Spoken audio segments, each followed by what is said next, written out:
নমস্কার বন্ধুগণ, আপনাদের স্বাগত জানাই। আমি শর্মিলা, অলিভ দ্য ই শেফের অ্যাসিস্ট্যান্ট।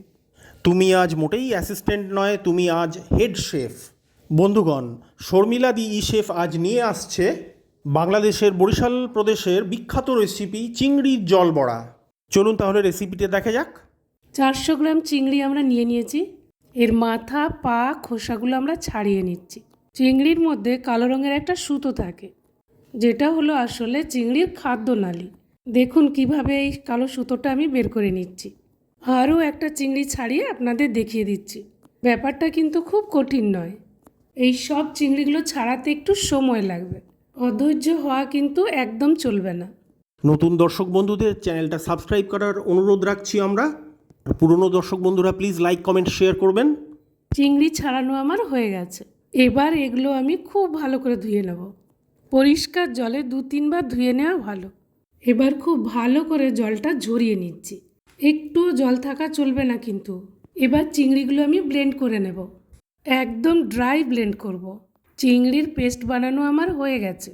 দেখুন কি সুন্দর একটা স্মুথ পেস্ট হয়েছে। এতে এবার কিছু মশলা মেশাবো। আদা বাটা, নুন, লঙ্কা গুঁড়ো, হলুদ গুঁড়ো এবং খানিকটা সর্ষের তেল মিশিয়ে দিলাম। এবার এটাকে হাতের সাহায্যে খুব ভালো করে মিশিয়ে নিচ্ছি, মশলাগুলো যেন খুব ভালোভাবে মিশে যায়। এটাকে ম্যারিনেট করে রেখে দেব 15 মিনিট। চলুন এবার মূল রান্না শুরু করা যাক। সর্ষের তেল গরম হয়ে গেলে ফোড়ন দিয়ে দিচ্ছি 2টো শুকনো লঙ্কা আর একটা তেজপাতা। 20 সেকেন্ড মতো নাড়িয়ে চাড়িয়ে দিয়ে দিচ্ছি কিছু গোটা গরম মশলা, এলাচ, লবঙ্গ, দারচিনি, গোলমরিচ। এবার আগের থেকে বেটে রাখা 2 চামচ পেঁয়াজ বাটা দিয়ে দিলাম। এই সময় এটাকে ভালো করে নাড়াতে হবে। এরপর আমরা এতে দিয়ে দেব 1/2 চামচ রসুন বাটা। খুব ভালো করে এটাকে কষিয়ে নিচ্ছি যতক্ষণ না রসুনের কাঁচা গন্ধ চলে যায়। এবার দিয়ে দিচ্ছি 1 চামচ লঙ্কা গুঁড়ো, 1 চামচ হলুদ গুঁড়ো আর 1/2 চামচ জিরে গুঁড়ো। মশলাটা যাতে পুড়ে না যায় তার জন্য একটু জল দিলাম।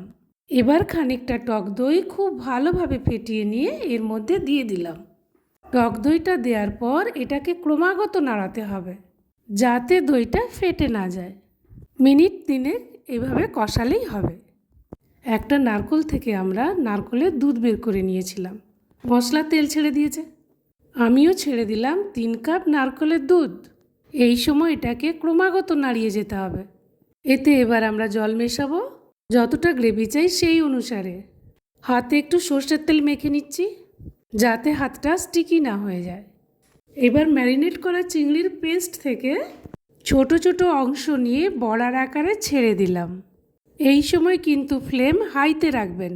বড়াগুলো একটু ফাঁক রেখে রেখে দেবেন যাতে একটা বড়া আরেকটা বড়ার ঘাড়ে না উঠে যায়।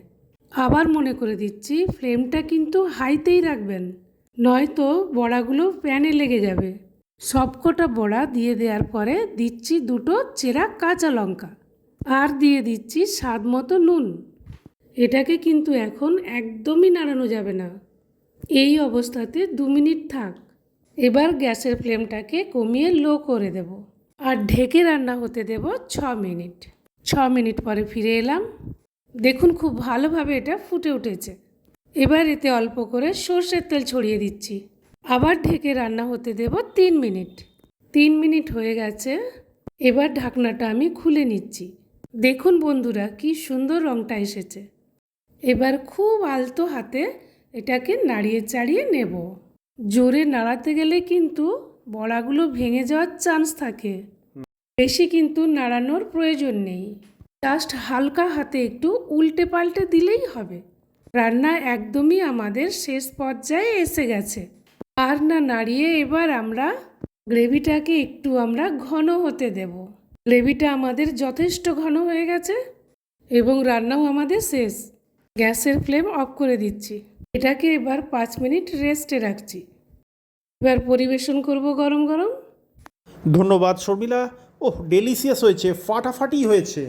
এবার আপনারা উপভোগ করুন রেসিপিটা এবং জানাবেন প্লিজ আমাদেরকে রেসিপিটা কেমন লাগলো আপনাদের। ইউটিউবে ভিডিওটাতে লাইক, শেয়ার, কমেন্ট করবেন প্লিজ। এবং নতুন দর্শক বন্ধুরা প্লিজ আমাদের চ্যানেলটাকে সাবস্ক্রাইব করবেন। আবার দেখা হবে আকর্ষণীয় নতুন রেসিপি নিয়ে। চিয়ার্স বন্ধুগণ।